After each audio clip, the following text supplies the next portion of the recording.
এটা দারুণ খুশির খবর। কারণ হচ্ছে মমতা বন্দ্যোপাধ্যায় মাননীয় মুখ্যমন্ত্রী এবং আমার সকলের প্রিয় সংসদ অভিষেক বন্দ্যোপাধ্যায় যে সিদ্ধান্ত নিছে রাজগঞ্জের বুকে, অনেকে অনেকভাবে কহছে যে নামটা পড়ার সময় 2 মিনিট অপেক্ষায় ছিল, কিন্তু ভালো করে দেখিবেন ভিডিওটার মধ্যে পরিষ্কার করে দেওয়া আছে স্বপ্নার জায়গায় স্বপন কইছে পরে কথা স্বপ্না বর্মন। আপনারা সবাই জানেন একজন অ্যাথলেটিক এবং ভালো এবং নাম করা অ্যাথলিট, এই যে স্বপ্না বর্মনের কথাটা কইছে, তো এইটা অনেকে অনেকভাবে ব্যাখ্যা দিয়েছে। এখন যেভাবে রাজগঞ্জের মানুষ তৃণমূল দল করে, রাজগঞ্জের মানুষ ন্যায় চায়, রাজগঞ্জের মানুষ শান্তিপ্রিয় মানুষ, তাই রাজগঞ্জে বিপুল ভোটে জয়যুক্ত হবে। মুই খুব খুশি যে রাজগঞ্জের মানুষই আজি এতটা উৎসাহিত হয়েছে, এতটা আনন্দ পাইছে। রাজগঞ্জের নতুন সূর্যর উদয় হয়েছে এবং রাজগঞ্জবাসী পরিষ্কারময় কথা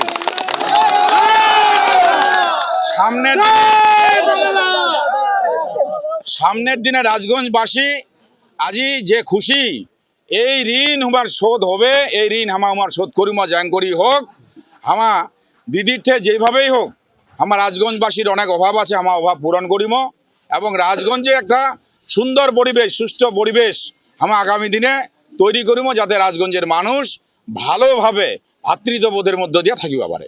রাজগঞ্জের সাথে সাথে তোমার সদর বিধানসভার টিকিট পাইছেন, তোমার যে অনুগামী লাগাছে সারা জেলা জুড়ে কিন্তু উৎসব করেছে, আমার কি করে? মুই সবাইকে ধন্যবাদ জানাম যে এই সিদ্ধান্ত নেওয়ার ফলে গোটা জলপাইগুড়ির মধ্যে একটা আশার বুক বাঁধি আছে। প্রত্যেকেই মধ্যে একটা যে চিন্তা ভাবনা চলে যাচ্ছে, যে একটা বিশ্বাস চলে যাচ্ছে যে এবার জলপাইগুড়ি আমার একটা সব থেকে বড় কথা যে আপদে বিপদে পামো এবং জলপাইগুড়িতে তৃণমূল আরো শক্তিশালী হবে। তৃণমূল শক্তিশালী হলে তৃণমূলের যে সমর্থক আছে এমা খুশি হবে। তৃণমূল দল যদি ভালো রেজাল্ট করে তাহলে তৃণমূলের যারা সমর্থক, যারা তৃণমূল মন প্রাণ দিয়ে করে, যারা কোনো চেয়ার চায় না, যায় কোনো টাকা পয়সা চায় না, যার কোনো লোভ নাই, উমার একটাই লোভ যে তৃণমূল জয়যুক্ত হোক ভালো করিয়া, এটা পূরণ হবে। এই জন্য মুই কম যে আমার দিদির এবং আমার সবার প্রিয় সংসদ অভিষেক বন্দ্যোপাধ্যায়ের এই সিদ্ধান্তকে আমার স্বাগত জানাই এবং আমার সাথে সাত রেজাল্ট করি দেখামো, এটা আমার অঙ্গীকারবদ্ধ। এই করিয়া আমা পরিষ্কারভাবে 4 তারিখ 4 মে দেখিবেন যে বিজয় উৎসব কাক কহে, সেদিন দেখা পাবেন জলপাইগুড়ির মাটি। বেশি ভোটে জিতবে রাজগঞ্জে। ওকে কে জিতায়? ও তো নিজের বুথে হারে, নিজের অঞ্চলে হারে। ওকে কে জিতায়? ওকে তো সমর্থকরা জিতায়। ও তো জিততে পারে না, ও তো নিজস্ব কোনো কেলি নেই। কেলি থাকলে ওর বুথে কি করে হারে? একটা বিধায়ক নিজের বুথে 428 ভোট 32 ভোটে হারে, তাহলে বোঝা যায় 4 বারের বিধায়ক নিজের বুথে কোনোদিন জিততে পারে না। এই ভোট আজকে কে দেয়? সাধারণ মানুষরা দেয়। ওকে দেখে দেয় না, কাকে দেখে দেয়? দেয় মমতা বন্দ্যোপাধ্যায়কে দেখে দেয়, আমাদের চিহ্ন, আমাদের ঘাসের উপর জরা ফুলকে দেখে দেয়, খগেশ্বরকে দেখে দেয় না।